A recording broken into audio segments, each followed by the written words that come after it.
have with us today Adrian Perrig from CMU, who many of us know from early days of his work. Okay? He's now an assistant professor at Carnegie University. He spent 3 years at Berkeley. Where we were learning about his work, right? He worked a lot on security of Ad-Hoc networks and networks and internet security. And today he's going to talk to us about secure routing protocols for Ad-Hoc networks. All right, thank you very much. Thank you very much for inviting me. I'm going to talk about secure routing protocols in Ad-Hoc networks. And a lot of this work was joined with Yichun Hu and Dave Johnson. At one time, the 3 of us were all at CMU. And I was my advisor to Berkeley and Yichun with Dave Johnson to Rice. That's where a lot of the work happened while I was at Berkeley and Yichun was at Rice. And now Yichun moved to Berkeley to add to the confusion. And I'm back at CMU. So a lot of confusing issues. All right, so I'm not going to give a big introduction on Ad-Hoc networks itself. I assume most people are familiar with what Ad-Hoc networks are. Just briefly, an Ad-Hoc network is a network of mobile nodes that communicate using wireless, using a wireless medium in order to forward packets for each other to reach a destination. The important point here is that I'll be making is that a lot of these Ad-Hoc networks are actually safety critical. And a lot of applications will require security to become viable in an environment. So, first of all, let's assume we have the following safety critical applications. So imagine a corporate Ad-Hoc networks that connects mobile manufacturing devices or simply mobile devices within a company. And clearly within this environment, if the environment is important for the corporation, we want to use secure Ad-Hoc networks such that an attacker cannot misuse the network or prevent communication. Another example is emergency response, disaster relief, that a lot of people want secure communication for these applications. And certainly if we have Ad-Hoc networks to protect critical infrastructures, it's clear that we need security for these applications. In the future, we could also imagine having cars and highways that communicate over wireless networks and forming an Ad-Hoc network. And it's clear if you have such kind of networks that we want security for these applications. There's some other applications like satellite networks in space and many military applications that if you run these kind of operations, it's clear that you'll want to secure them. So let's now talk about some of the threats that we'll expect in Ad-Hoc networks. So first of all, in a wireless networks, an attacker has a lot of opportunities for attack. So first of all, using in a wireless medium, it's very easy to eavesdrop on communication. It's, you simply set up an antenna and you can eavesdrop on all communication that goes on in the network. However, even worse for security is that an attacker can very easily inject packets into your network. So again, if you have a wireless network and somebody can set up an antenna, the attacker can inject packets into your network and do damage, as we'll see later in this talk. So another challenge is that current Ad-Hoc networks were designed for trusted environments. It's a hard problem in itself to design efficient Ad-Hoc network routing protocols. So far, people only considered trusted environments where no attacker was present, where all the nodes could trust each other. And so as a result, those mechanisms are highly susceptible to attacks because they were not designed to resist them. And so in fact, as we'll see, there's many attacks that can actually prevent the communication in such trusted environments if there are untrusted nodes. So we're going to distinguish between 2 attacker types. So the first type is an external attacker that doesn't have any of the cryptographic keying material of your network. So this would be the case where we have an Ad-Hoc network and the attacker simply brings in an additional node into the network to perform damage. So it doesn't, you assume, doesn't have any of the crypto keys. Much more serious attack is where the attacker owns some of the key material, either by compromising some nodes, or if it has one node in the network, it will know the crypto keys. So this is a very difficult attack to deal with, because once you have the crypto keys, you cannot rely on, say, link level encryption anymore to provide security. If we have such nodes, right, again, the attacker can inject malicious messages into the network, as we'll see. That's a difficult attack to deal with. So let's now briefly talk about some sample attacks that are feasible in ad hoc networks. So first of all, we could have selfish behavior where a node doesn't want to use its own energy, battery energy, to forward other nodes' packets. We actually don't deal with this attack in this talk, so I won't be talking about this case. What I'll mainly be talking about are denial of service attacks, where an attacker tries to prevent other nodes from communicating. So for example, the attacker could use jamming attacks to prevent communication. It could use resource consumption attack, for example, by injecting malicious messages into the network that will use up a lot of the resources of the network. Or there's another class of denial of service attacks where the attacker injects malicious routing messages to prevent routing within the network. So you could, if you imagine an attacker could inject malicious routing information such that the routing stops working, the messages get forwarded into the wrong directions, which will prevent communication. There's more complicated attacks, such as the wormhole attack or the rushing attack, which I will describe next.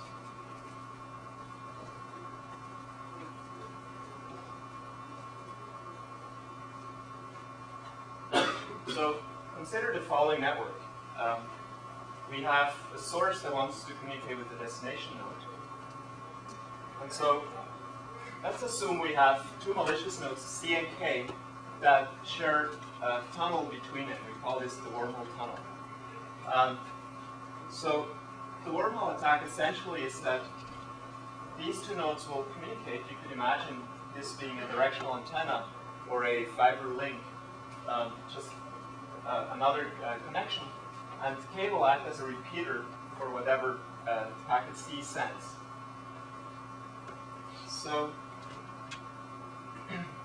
another way for doing the wormhole attack is where C and K collaborate, and they basically forward all packets that one node hears to the other node, and the other node simply repeats it. So whatever packet C hears, it forwards to K, and K simply rebroadcasts the packet. And similarly, K sends packets back to C. So why is this an attack? This is an attack because when you do a route discovery, it appears the link between S and D is very likely to go over through the wormhole, because that link is going to be a lot shorter. So basically, what you do is that the neighborhood of S is going to connect to the neighborhood of D.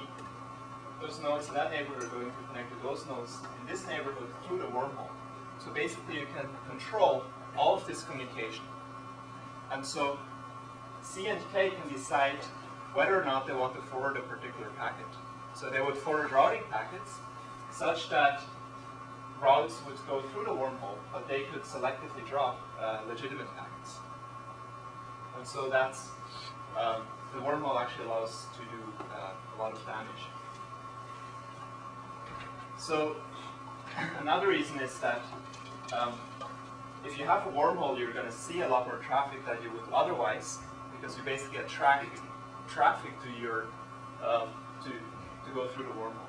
And so as a result, the attacker can prevent communication between those nodes that are close to the wormhole in the network. I'm also briefly going to discuss the rushing attack.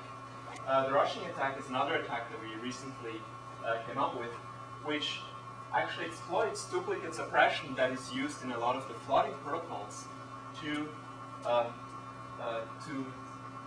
prevent the flooding itself. So in the rushing attack, the attacker forwards the broadcast message itself to another point in the network and replaces it at that point. And if you're familiar how duplicate suppression works, then those nodes that receive the rushed message will then suppress when the legitimate messages come along. I'll give an example in the next couple slides. There's several mechanisms that we can use to rush packets.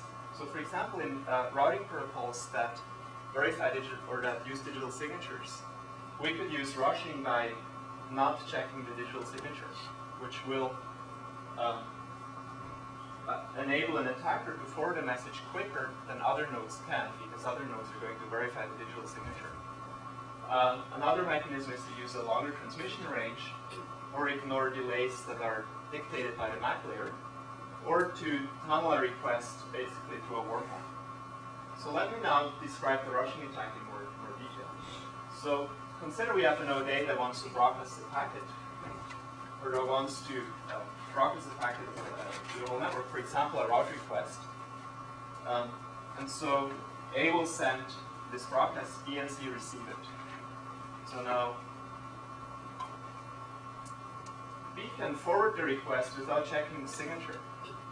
And so if B is malicious, it can do that, and C, who is a legitimate node, is going to check the digital signature and then forward the message. However, D is going to perform duplicate suppression and only accept the packet that came from B, and not accept the packet that C sent it. Right? And so as a result, B wins. And then D will forward on B's whatever message B sent it. So this is a very simple example of the rushing attack, where B can always win over C by sending a packet forward faster. The rushing attack is particularly serious in larger networks, where if you have a source and a destination node, and the source node floods the route request, and we tunnel the route request close to the destination and rebroadcast it here, this route request is going to create a secondary flood which precedes the real flood, and due to duplicate suppression completely prevents the real flood from reaching the destination. So using this rushing attack, you can, this is a very serious attack against a lot of the routing protocols that rely on broadcasts. This assumes that I don't maintain duplicate paths. Right. But not to use them, but just put my data load. Right. So we have mechanisms to defend against this. But actually, even if you use multiple paths, it's probably likely that you're going to get multiple paths that are all rushed. Because they... No, but in this case, I'll keep both of them. Right, if you keep both. However, I think in practice it's much harder than that, because if you broadcast it further, your multiple paths are likely to all be part of the rushed message itself. It's actually a really hard attack to deal with. We presented one solution, however that solution is very expensive, so I don't think that's going to be the final solution on this. So if people want to work on this, that's a good topic, because it's a really difficult attack to defend against. So, alright, so I presented these attacks. However, in this talk, I'm not going to talk about the wormhole attack or the rushing attack anymore. I'm going to present some techniques that we've designed to secure routing protocols. So basically, there's three categories of three different approaches that we can use to secure routing protocols. In the first approach, we can use intrusion detection techniques to detect malicious behavior. So we've seen that if an attacker is present in a network, the attacker can perform malicious operations. And one mechanism to defend against these attacks is to identify those nodes and try to remove them from the network. So that's the intrusion detection approach. The second category is to use a prevention technique to design cryptographic techniques that prevent the attacker from misbehaving. So this is actually quite difficult if you have active attackers that compromise nodes, because they know the cryptographic keys themselves. Nevertheless, we still want to use, we still want to design techniques that even if the attacker knows the crypto keys, they still cannot misbehave. And I'll present one mechanism that achieves this property. In the third category, we have robustness, where we use techniques that even if an attacker tries to perform some attacks, we should still be able to use the remaining network to forward messages. So one example is we can use multipath routing to improve the probability that we can find a path from the source to the destination. And so in this talk, actually, I'm going to focus on the prevention category, because that's the area we most worked in. So we designed cryptographic techniques that prevent malicious behavior or misbehavior. So ultimately, for a solution, we'd like all of these. We'd like techniques that use all of these three techniques to provide very secure and resilient secure routing protocols. And so for the remainder of this talk, I'm mainly going to talk about prevention. So let me briefly describe the attack scenario again that we use. So consider again this network where a source node wants to send packets to a destination node. And assume we have some malicious nodes. So here we have A, B, and F, who are malicious nodes, and we assume that they compromised all the cryptographic keying material of these nodes. And so they have those keys of those nodes, so they can inject malicious routing information into the network and cause damage. So we would like that, even if these attackers are present, that the source node can still find a valid path to the destination.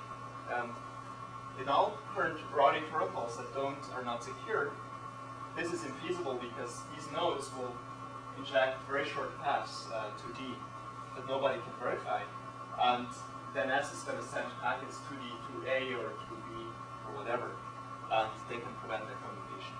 And so our goal is to still be able to route over a legitimate path if it exists.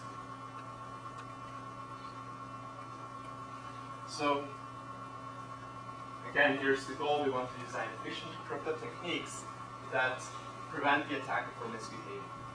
So I'm going to present three different techniques that we've designed. So the first technique tries to prevent route request flooding. That is a standard denial source attack because flooding a message in a network is very expensive in terms of energy. So an attacker could repeatedly inject malicious broadcasts into the network, and the whole network forwards it and uses a lot of energy and bandwidth resources. And so this is quite a serious attack that we need to prevent against. Secondly, one of the big attacks is the black hole attack, which is to claim a very short distance to a destination node. And I'll show what techniques we used in SEED, the SEED protocol, to prevent black hole attacks in the DSTD routing protocol. And then the Ariadne protocol actually is a combination of many different countermeasures to create one secure protocol. And for Ariadne, I would present one single mechanism that protects path information in DSR route requests. So let me next present some of the cryptographic foundations that I'll assume to create these secure routing protocols. So first of all, we'd like to use very lightweight cryptographic primitives. For example, using one-way hash functions or block ciphers. These are very efficient operations if you compare it to digital signatures. So for example, a one-way hash function is about 10,000 times faster to compute than generating a 1024-bit RSA signature. And it's about 1,000 times faster than verifying a digital signature. So we've seen that in the rushing attack, if you use these more expensive cryptographic primitives, such as digital signatures, you may invite new attacks. So by not using, or by only using these asymmetric techniques in a very limited way, we hope that we can prevent a lot of these other resource consumption attacks.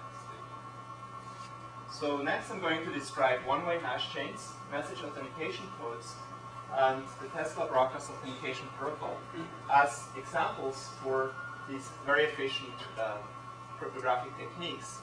Then I'm going to use them to provide the properties that I'll describe. So let's briefly talk about one-way hash chains. In a one-way hash chain, we use a one-way function, like ND5, that is very efficient to compute. And we pick a random initial value for the one-way hash chain, and repeatedly apply the one-way function to generate follow-up values. So this has two main properties. The first property is that if you're given any value of this one-way chain, say R2, it's computationally infeasible to compute the predecessor value of the chain because nobody knows how to invert the one-way function. So this is why R2 actually authenticates R3, because if you know that R2 is authentic and later on you learn R3, you can verify that R3 is authentic by following the one-way chain, and if it matches by computing f of R3, and if it matches R2, you know that R3 must be authentic because nobody else could have computed this. So basically these values authenticate themselves, and it's very efficient to authenticate. Another nice property is that it's robust to lost values, because if you know R0 and later on you learn R3, you can efficiently authenticate R3 by following the one-way chain all the way back to R0 and verify R3 that way. So, and I'll show how we use this. I assume most people are familiar with message authentication codes, so I won't spend much time on that. It's basically a cryptographic checksum, a hash with a key that you can only compute if you know the key for computing this MAC. And so it's used to achieve authenticity of messages. So let me briefly also describe the Tesla Broadcast authentication protocol, which we'll also use to secure routes in Ariadne. So in a broadcast, the sender sends out a message to multiple receivers. For broadcast authentication, the receivers want to verify that this message really originates from the correct sender and wasn't injected by someone else. So this is an easy problem if we just have one sender and one receiver. As we've seen, we can simply use a message authentication code where the sender and receiver shares a key K, and for each packet that the sender sends, it attaches this message authentication code using the key and computed over the message. So when Alice gets this message with the MAC, she can verify that the MAC is correct. She can recompute the MAC and check that it matches the MAC that was sent in the packet. And if it does, Alice knows that this message must have originated by the sender. So this is simple. Unfortunately, this mechanism breaks down if we just have yet another receiver. So imagine we have a second receiver, Bob, that also wants to authenticate messages from the sender. So now the problem is that Bob also knows the same key K, so of course he can verify this MAC, but unfortunately Bob can also forge messages and generate the correct MAC for that message because Bob also knows the key K. So when Alice gets a message, she doesn't know whether this message originates from the sender or from Bob, because Bob can easily forge these. So this shows intuitively that that broadcast authentication needs fundamentally a different mechanism. You can't just use symmetric techniques, because the receivers should only be able to verify the MAC. They shouldn't be able to generate the correct MAC. Right? So you need an asymmetry such that only the sender can generate and only the receivers can verify. So you may say, well, that's easy, let's just use a digital signature, because that's exactly the property they provide. In a digital signature, the sender knows the private key and can generate a digital signature. And all the receivers can verify the signature using the public key. But as we've seen, we don't want to use digital signatures, or we don't want to use them unless we really need to, because they're quite expensive. As we talked about, they have quite a high generation of verification overhead. And especially on low-end processors, they're quite expensive. So I'm going to present next the Tesla protocol, which stands for time-efficient, stream-loss-tolerant authentication. And Tesla achieves secure broadcast authentication only by using symmetric cryptography. So now you may say, well, I just said that you can't get secure broadcast authentication, and using only purely symmetric techniques. And the trick we used in Tesla, that we used time as the asymmetry. So as long as time travel is not possible, Tesla should be secure. So that's how we get our asymmetry. So we assume that the senders and receivers are loosely time synchronized with the sender, and we use delayed key disclosure in conjunction with one-way chains to achieve these properties. So let me briefly give you an intuition of how Tesla works, and then I'll give an example of how the full-blown Tesla protocol works. So here's a simple example to give you some intuition. So consider a sender that picks a random key K and can send an authentic commitment to that key K to all receivers. So for example, by using a one-way function, it can commit to a key, so it sends f of k to all receivers. So now the receivers, they cannot get k because they cannot invert the one-way function. However, if they later on see k, they can verify that it's the correct k. So they can check that f of k matches the commitment they stole. So consider everybody receives this authentic commitment, for example, by using a digital signature to bootstrap. So all receivers know f of k, and the sender knows k. Then the sender sends out a packet p and computes a message authentication code using that key k of that packet and sends it out. At this point, when the receivers get this packet, they cannot verify it yet. Right? The receivers only know f of k, they don't know k, so they have no way of recomputing this line. So the receivers simply buffer the message, and later in time, the sender then discloses the key k. And now that k is disclosed, the receivers first verify k by checking that f of k matches that key, so they know that the key is authentic. And if the key is authentic, the receivers can then verify the MAC. And if the MAC is authentic, they know that the packet must be authentic. So there's a problem here.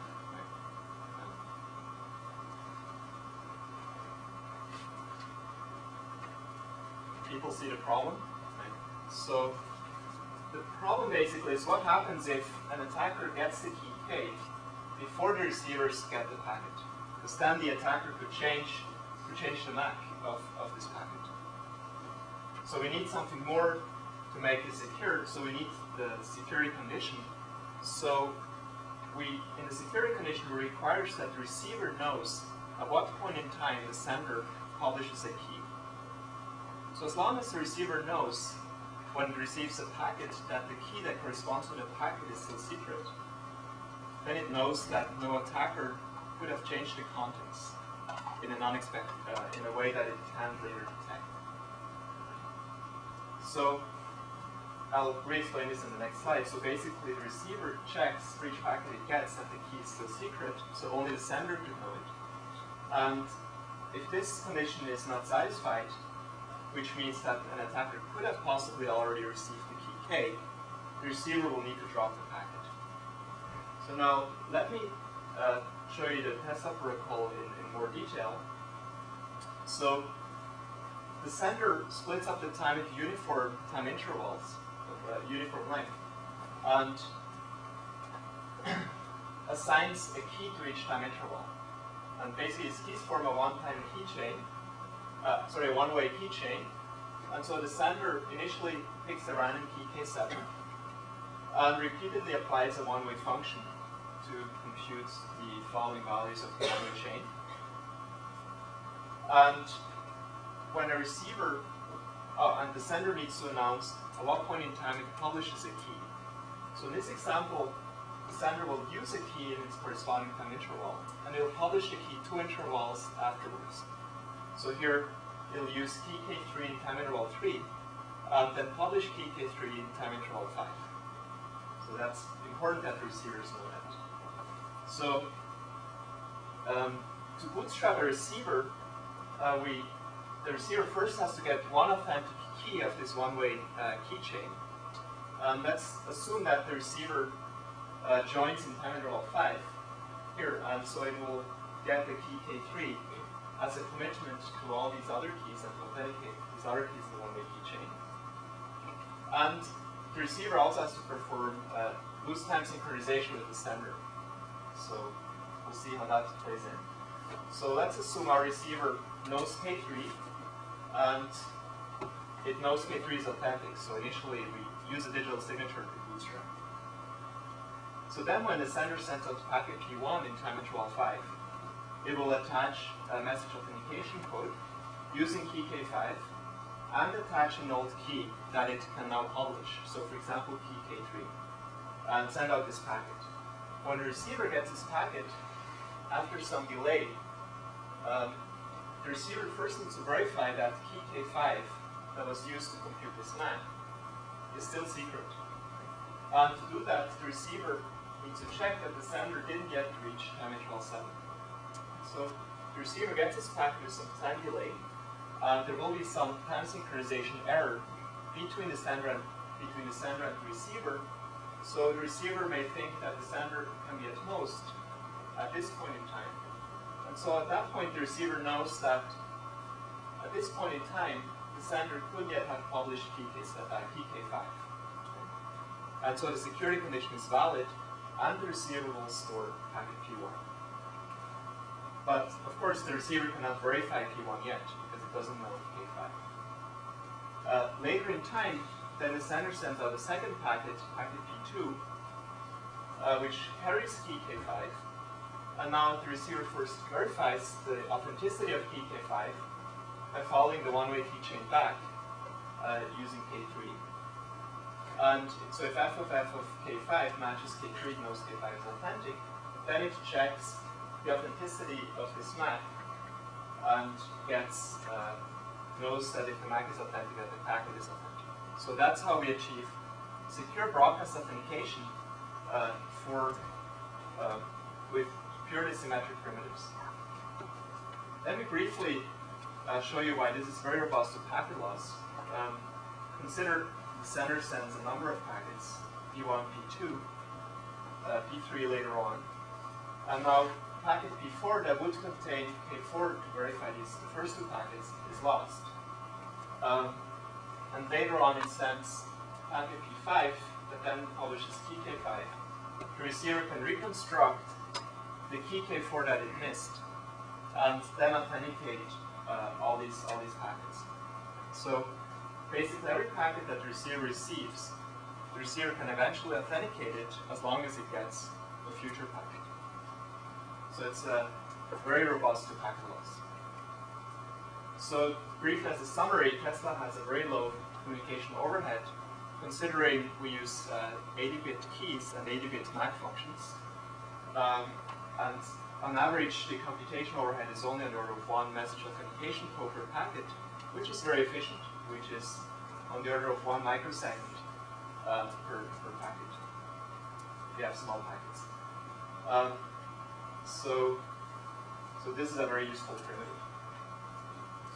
So let's now that I've discussed the one-way chains, the message authentication codes, and Tesla, let's now look into the details of how we secure against these attacks. So I'm first going to describe how we prevent flooding attacks, raw request flooding attacks. Then I'm going to describe seed, and finally I'll describe Ariadne, one version of Ariadne. So let's look at the first problem. The first problem is where an attacker wants to do a denial of service attack on our network by simply injecting a lot of flooding messages.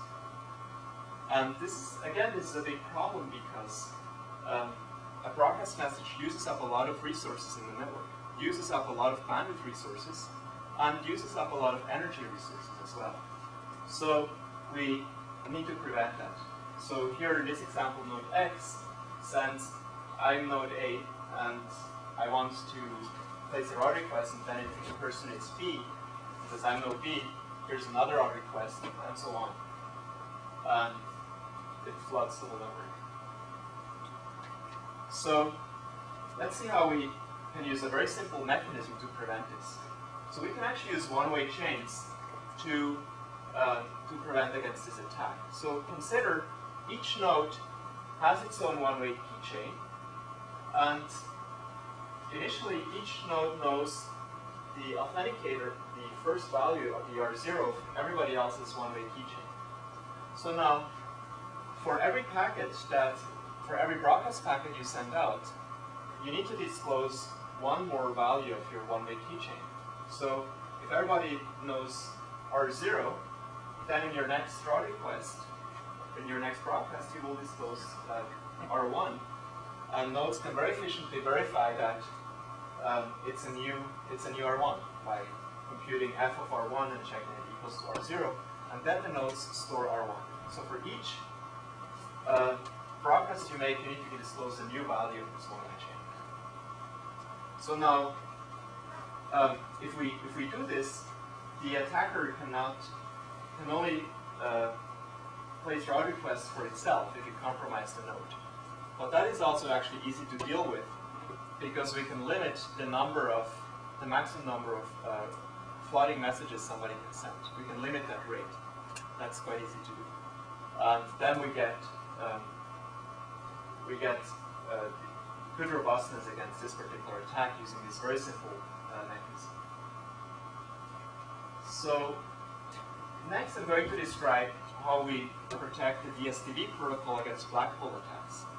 Again, the black hole attack is... In this new request, if I use metrics to evaluate shoots, I don't have to reply if I think that you're already going to name that place. Right.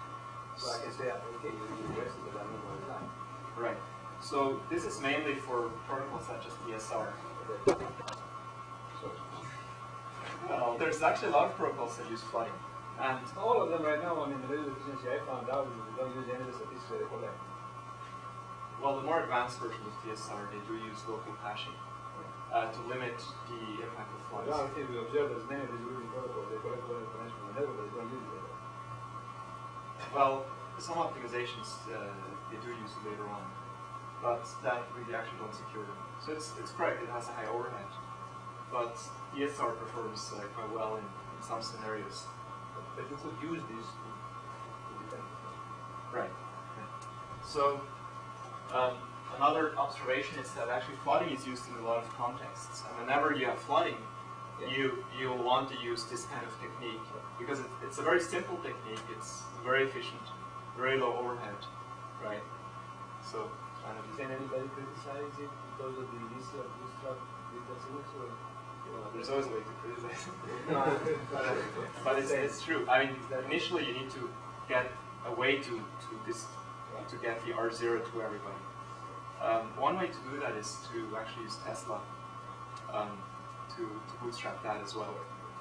So then everybody only needs to know one public Tesla key from the originator, and then you can bootstrap off that. But that is just pushing it not further.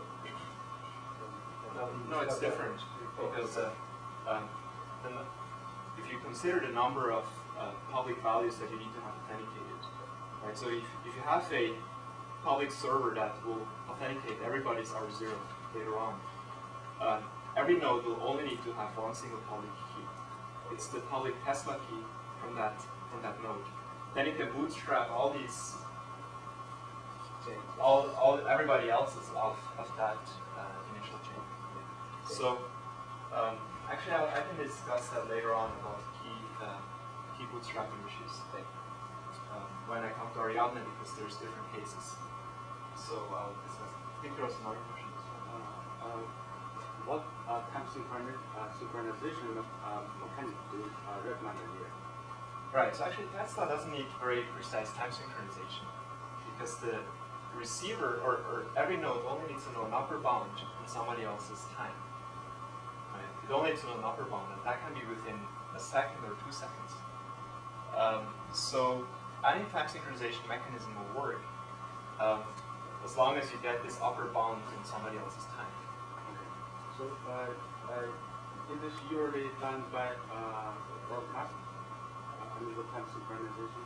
It's hard to secure using broadcast. So initially, a very simple way for doing it is to use unicast to secure each unicast connection by itself. But of course, that's not very scalable. So that's an interesting issue that we should discuss more. It's a good point. So, right. All right, let's talk about SEET. SEET is a secure version of the DSCV routing protocol, which is a distance vector protocol. One of the serious attacks you can do against distance vector protocols is the black hole attack, where you simply claim a zero distance to everyone else.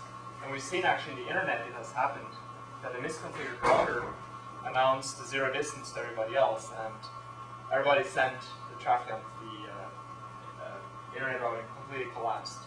So it's quite a serious attack. So I'll describe how we use, again, one-way chains as a very simple mechanism to prevent an attacker from claiming a shorter distance than what it really has, to prevent this black hole attack. So even the nice property of this mechanism is that even if an attacker compromised a node and it knows that all the cryptographic keys within a node, it still will not be able to claim a shorter distance to the destination than the distance it really has. So we actually achieve exactly that property that we wanted. So we're going to assume a limit on the metric. So we assume some maximum diameter of our network, k. For example, RIP assumes k equals to 16, maximum 16 hops. So the distance k is the number of hops. Right. So here's how this works. So again, we have a one-way chain, and we assume that everybody knows the initial value, or the we call it the anchor value of this one-way chain. So every node has its own, and all other nodes know its authentic value. So then we're going to use different positions of this one-way chain to represent a different distance. So the initial position here, C9, will represent the distance of 0 to the destination. C10 will represent the distance of 1 to the destination. And C11 will represent the distance of 2, or fraction infinity. But yeah. So now, again, consider that this is very easy to authenticate. And we're going to use discrete nodes for sequence number 0. And we're going to use, for sequence number 1, we're going to use these red nodes for sequence number 2. And again, C6 will represent the distance of 0. C7, distance 1, C8, distance of 2. And so on. So we're going to use blocks of this one-way chain for subsequent sequence numbers. So now, consider everybody knows C12, and the node wants to announce, send a route update. So the node will then send C9, claiming announcing a zero distance from itself, of course.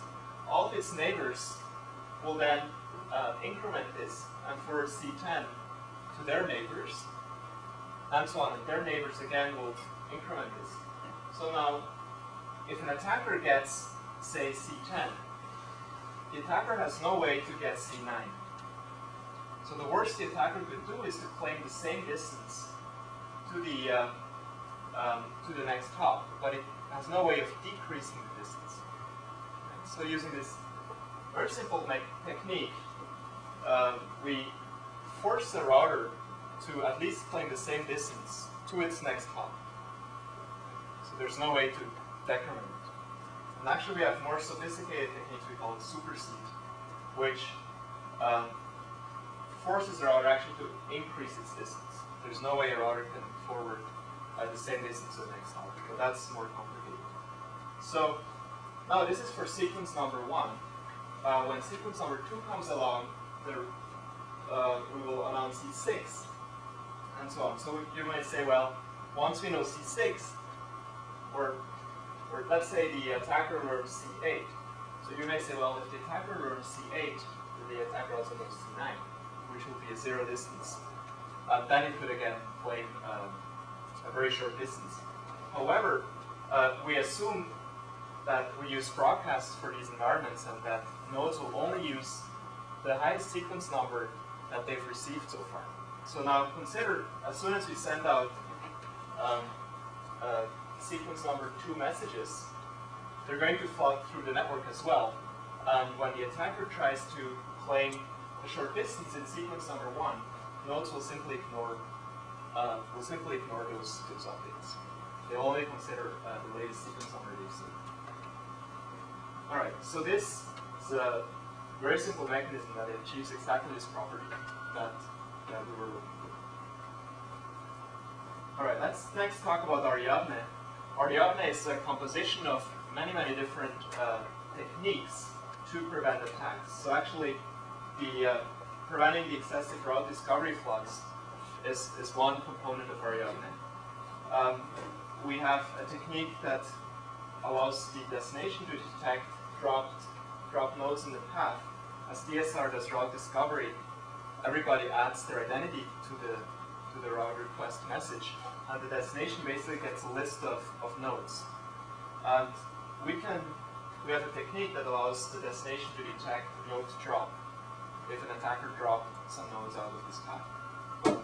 And I'm going to describe a technique that allows the source to detect if the node list was altered by an attacker trying to modify that. We also protect against sending bogus route errors, failing to forward packets, and failing to send route errors for broken routes, but I won't go into these details. So let's look at the key setup that I've briefly announced earlier. So there's 3 different versions of Ariadne. There's one version that uses Tesla, but Tesla requires time synchronization. So you may say, well, if you don't have time synchronization, you can't use this version. So then we have a version that requires pairwise shared keys. So in Tesla, actually, you only need to know one public key for every other node. So you only need to distribute n authentic keys. But if you use pairwise shared keys, you need to set up O of n squared keys. You may say, well, that's not going to scale in my network. That's not going to work. So recently, there's actually been interesting follow-up work by people at EPFL, who realized that we can use Ariadne with pairwise shared keys even if you don't have a fully connected network, just by using a subset. The protocol is called this by Hugo and his students, which is quite interesting. They said, well, this is a nice technique, but it also works even if you don't have O of n squared keys. But this may create broken authentication process. Well, you have fewer links available for the route request. You won't have broken authentication paths because if the authentication is not possible, you're not going to forward to the packet. Let's say it's only single. Then still, you're only going to use links that have the keys available. Then you cannot assure that all the only necessary that you want to have a secure path. There would be also authenticated paths. If you have an unauthenticated path, you will not use that link. So, or if you say, well, this is still too expensive, well, then we say, okay, let's use digital signatures, but then you've got other problems as well. So I'm going to describe the technique that uses Tesla and uses Tesla for broadcast authentication. So, and then I can briefly describe why everybody asks me why is this called Ariadne. It's not because of my name, not because of the similarity. That was the reason why we didn't want to call it Ariadne. But then I can show why we did call it. So So the technique works as follows. So we assume nodes are loosely time synchronized, and every node knows an upper bound on other nodes' time. So initially, the source sends out a route request with M0 in it, and M0 is simply generated by a shared key between S and T. So now, every hop on the path, node A, is going to compute a message authentication code using its current Tesla key on this field. So it uses the current Tesla key on the previous value that it received. Similarly, B will compute this, and so does C. So one interesting point here is that this field doesn't grow. No matter how long your path is, every node computes the message authentication code on the value that it receives. So now, node D verifies the security condition in Tesla for every hop on the path. Actually, every hop adds its name to the packet. So node D will verify that the security condition is valid for everyone. So it checks that the keys that were used to compute the message authentication code are not yet disclosed. And if that is correct, D is going to respond, send the route reply back to the source. So note that this initial message was a broadcast message, and the response is a unicast. So now the destination knows all the hops that the packet traversed. So you can turn them around and use source routing to send the reply back to the sender. So it sends back M3, and now each node on the way back adds its Tesla key. So it waits until it can disclose that key, and once it can disclose the key, it adds it to the packet and returns it. So now as you see, the keys are going to grow. There's going to be as many keys as we have nodes on the path. And now when the source gets this message with all these keys, the source can then authenticate every hop on this path. The source can first get the notification from D that all the security conditions were valid, and then the source can verify based on M0, it can recompute M3, and it can validate all these keys using Tesla for authentication. So you can authenticate each one of these hops.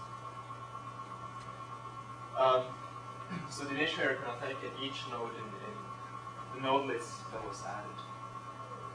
This is also why it's called Ariadne. If you know the story of Ariadne, where Theseus went into the labyrinth with a thread, and he could find his way back out, following the thread back. It's very similar how Ariadne works. You basically have this thread, and you span as you go out. As you send the broadcast, and on the way back, the packet collects then these keys and finds its way back in a secure way. So that's why we call it Ariadne. So the property is that the initiator can authenticate each node in the node list that we achieve through this. So let me conclude by briefly talking about some possible research directions that are interesting. So for example, one big problem is that today the way these routing protocols are designed and verified is by enumerating attacks. So we have our routing protocols and we think very hard and write down all the attacks we can come up with. Then we see whether our protocol is robust against all these attacks. And actually, similarly, in the IETF RPSec working group, that's exactly what happens. The goal is ultimately to secure BGP, and people initially just sat down so far and made a big list of attacks, and with the goal to generate a secure routing protocols. However, we would like to also compare the security of different routing protocols and better understand which protocol is best for a given setting. So the issue is that if we only have this list of attacks, then this doesn't help us very much to compare different routing protocols, because let's say one routing protocol is vulnerable to the wormhole attack and another one to the rushing attack or whatever. How can we say which one is more secure, right? They're both vulnerable to one attack, and that's that, right? So it's very difficult to compare these protocols. So one good direction is to establish metrics for assessing the security of routing protocols that can classify the attacker's strength, classify the strength of the attack, of each attack itself, so you could list how serious an attack is, and which would allow you to already start better comparing to different routing protocols, because you can say, well, this routing protocol is robust against an attack that's more severe, so to speak, or easier to do, so therefore it's less secure. And ultimately, we would like to classify the security of protocols. So let me give you briefly some intuition of how we started to tackle the problem of measure the strength of an attack. So we, in the Ariadne paper, we had a attacker model that we call active XY, which where X mentions the number of compromised nodes, and Y mentions Y determines the number of malicious hosts that you have in your network. So, for example, an active on 2 attack is an attack where we compromised one node, so we have all the keys of one node, and we have 2 nodes in the network with those keys. So now this allows us to provide some measure of attack, because we know that an active on 2 attacker is weaker than an active on 4 attacker. So if we have an attack that requires at least an active on 2, and we have another attack that requires an active on 4, we know that the protocol that is robust against the active on 4 attacker is going to be more secure. However, there's some problems still with this. So let's say we have an active 0-2 or an active 1-0 or an active 1-1. So which one is stronger? It's just difficult to say.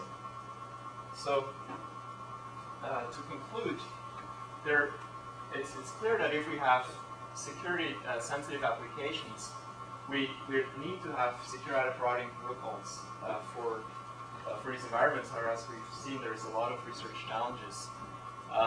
This is a thing we just got started on solving these, addressing some of these problems.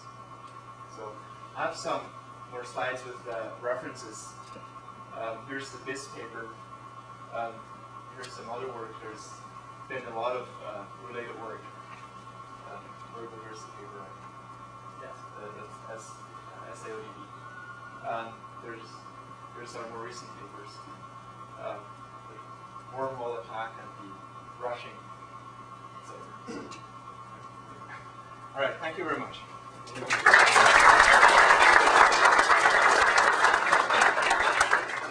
Questions? Could you go back to the slide where you showed the route establishment in Ariadne? Okay. This one? Yeah. There's a lot of last one? Yeah, this one's wrong. So in this, let's say we have node 3. What it does is, the route request propagate. It just repeats what it gets from A without adding its mark or key or anything, and it sends it to C. Right. So C thinks it got a packet from A. Right. It's a little wormhole. So, and then on the reply back, C sends it to B, and whatever C sends, B gets it, and again repeats it. Right. So S and B can authenticate each other, and they believe that there is a route without the existence of B. And if A and C are not in direct wireless range, then this is not a valid route. Right. So exactly, that's actually a little wormhole that you just described. That's just a wormhole with one node.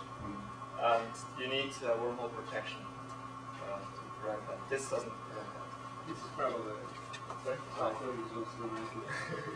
right. So there is preventing against wormhole is it's pretty difficult to do, because you need to either have very tight time synchronization, or you need to have some geographic information. This clearly doesn't solve that. There's another issue here is actually if a node falsifies, let's say node A just forwards something random to node B, we don't detect it until S gets it back. That's another problem here. So the actual their protocol here, these different variants that we have don't have exactly the same security properties. So actually, this one is probably going to give you the best security, or also the digital signatures. But then again, you have these DDoS attacks. That may also be possible. So, can you generally say that the use of Tesla opens you up to more of the wormhole and rushing style attacks? right, I think about that. Because of the delayed authentication that's involved there. And the fact that rushing, if you're not acting upon something until you want to authenticate it and you are delaying authentication with Tesla, does that then open you up to more That's an of interesting those question. style attacks? That's unless you use multipath. Well, that multipath is a separate issue. I was going to answer that later. Right. So that's a very interesting question. So actually, I don't think it's an issue because on the forward path, as you go forward, there's no delay, right? You immediately forward it. And duplicate suppression only happens on the forward path. Duplicate suppression, where this vertical gets slow, is because on the way back, this D is going to wait before returning it. Or actually, that C is going to wait until it can disclose its key. But on the way back, it's a unicast message, so the rushing attack is not applicable anymore in this case. Okay. The forward is okay. Right. You had, So- you had a question? Yes, actually it's pretty similar. In the general hash chain idea, each packet has to wait 2 intervals before it can be used, right? Because only after 2 intervals do keys get disclosed. Right, so here C would wait until that time comes before it returns. Yeah, what I'm saying is that this adds some artificial delay to things, and Right. if you try to make the time intervals too short, then you may exhaust the space of. Right. Very interesting question. So actually, there's 2 components. So first of all, it turns out that for some mobility, this actually performed better than DSR with the delay. And it's still counterintuitive. We're thinking about this for a while. So the reason that we now have is that you're actually testing the path better by waiting a little bit. So when D waits, or C waits a little bit longer, because D, in any case in DSR, you reply with more broad replies. Right? Every broad request you get, you reply to it. So it's multipath again. And so by slightly waiting, you actually test the path a little bit better. And so the paths that you then find are going to be more robust, slightly more robust, and then you do fewer raw requests. We think that was one of the reasons. Another issue you mentioned was if you pick a very short time interval, you're going to run out of keys quicker. But we have new schemes for one-way chains where you won't run out anymore because the overhead becomes extremely low for storing them and for The other guy behind you. You just mentioned at the end this issue of enumerating values of paths. Right. And of course, if you do that, you leave it open to the possibility that you miss something. Or you'll enumerate it for one set and then the path will exactly the new one. So I'm wondering whether it might be interesting to come up with a formal definition of security, kind of along the same way that the definition of multi-party computation capture everything. I'm just wondering whether you think it's a useful and or achievable goal, and what do you think of any progress that has been made toward that direction? I know the papers by Auerbach that you mentioned, that you referenced at the end, do something, they try to do something along those lines. Right. I'm just wondering what you think of the progress in that. Yes, that's a great direction to look into. And I heard some people here are working exactly on this, which is very promising. Do you think it's achievable? Well, I'm not going to say it's not. I hope they can achieve it. Unless you try, it's hard to say ahead of time. So I would encourage these directions. Anybody else? You okay? Yeah, go ahead. How does the Russian attack apply to central network? Yes, very serious as well. Whenever you have flooding,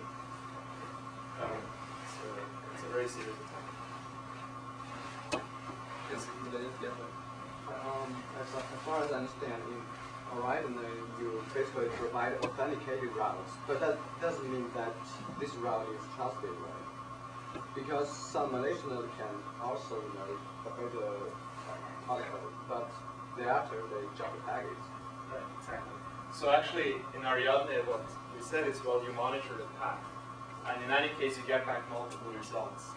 And as you monitor the path, then you're going to use paths that have less loss. And there's been actually a lot of work about how to monitor these paths and how to find out who's dropping your packets. Using all of these mechanisms in conjunction, you should be able to get very good robustness. So you need to augment these mechanisms with other detection mechanisms to do that. And one thing we also mentioned is, if you figure out a node that is malicious, you should be able to do a route request in Ariadne with by having a blacklist in your packet where you say, I want the route without this node. Then its neighbors are not going to keep forwarding those packets. Any other questions? Yeah. So, how do your the symmetric primitives compare to asymmetric primitives for the routing protection in terms of bandwidth consumption?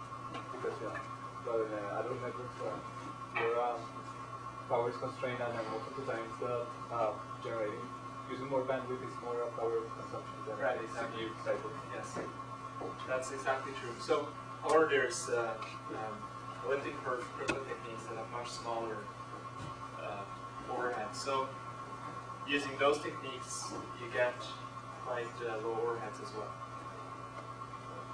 But still, the computation times are still much higher. Any other questions? Did you do any simulations, like evaluating how that would scale? Right, so there is, actually we have some backup slides on simulation studies, how well they do. Both Steve and Ariadne did quite well. But so far we haven't done much simulations yet with attackers that are present. It's very difficult to say, well, we really have the strongest attacker, and it's very hard to do. And so our simulations that we have in our papers are without actual attackers, which is a limitation. So Steve and Ariadne performed quite well. In some cases, they actually outperformed the protocol. Even though we added security to them, we slightly changed the protocol, and as a result, they outperformed the real protocol in some cases. The Russian prevention protocol doesn't perform well. That one is very expensive, but that's the best we could come up with so far for preventing Russia. So. Any other questions? Have you compared in terms of delay the need to time synchronize Tesla with a symmetric mechanism with the delay that should be used by a asynchronous mechanism? Sorry, I'm not sure I understand your question. Have you done simulations to compare the delay that is incurred by symmetric mechanism, which is the timing in Tesla, right? The time synchronization, you don't have to wait, right? Right, of course. The simulations took that into account. With the asymmetric, which is a higher overhead. Right. So have you had any simulations of that? I think the simulations that we've done so far were for Tesla, I think, and I think also the pairwise shared keys maybe. We may have some simulation numbers, though not in this talk. So, yeah, we should look at it. Each on did most of the simulations. That's out of curiosity to see the numbers. I think, if I recall correctly, we did do simulations and the overhead was, we converted RSA, and there the overhead was, the verification of RSA is very fast, but the per packet overhead was so large that at the end the protocol didn't perform very well. But I don't think we compared with elliptic curve crypto, which was much smaller. Any other questions? How do you handle the hash chaining in a very long-lived network? It seems like the sender needs to know the last chain before it needs to send out the first. So do you periodically restart the chain? Right. So we have new one-way chains mechanisms that are extremely efficient and have very low computation overhead, and very, very low storage overhead as well. So you can create these extremely long chains, and even generating them doesn't require you to compute all the values in the chain. Even that is much cheaper. So you can create these ultra-long chains that just don't run out. Any other questions? I have one question. I don't know if there is any, but if you have a set of origin destination pairs, and you can do analysis of connectivity by just looking at it, and you can prove or disprove or even do simulations to see if this set will remain connected on the various origin so on, just purely on the macro routing, not security. Is there any studies of the same type when I really want to address the authenticate parts? Or when I'm going to get data connectivity because of attacks or other things? Is that a study? Yeah, we're that's very good. Is there any studies of this thing? I mean, this kind of protective mechanism could be better. So yes, Not just for the so far we security. didn't look at network connectivity as a whole, as it Well, changes even a globally. subnet connectivity, I have the origin destinations and I must have them connected, but trusted connected or get connected. When the place. What's the probability of that? That's very interesting. It's a good suggestion. Thank you. I just want to announce that there's going to be a round table, right, at 2 o'clock, 2 to 4, and you're welcome to come to discuss deeper questions, okay, at room 1122 in the computer science instruction building, which is next to us. You have to go up, okay, and go over the bridge, or if you want, you can walk outside. That's the building on the side of the Williams, okay. So right over here. And Dr. Perrig will be there, and you can come, the usual format of roundtable questions, you can discuss questions and so on and so forth. And there you can go a little bit deeper to many of these questions, okay? I think he's going to be gracious enough to go through another round of discussion, okay? So let's thank him again.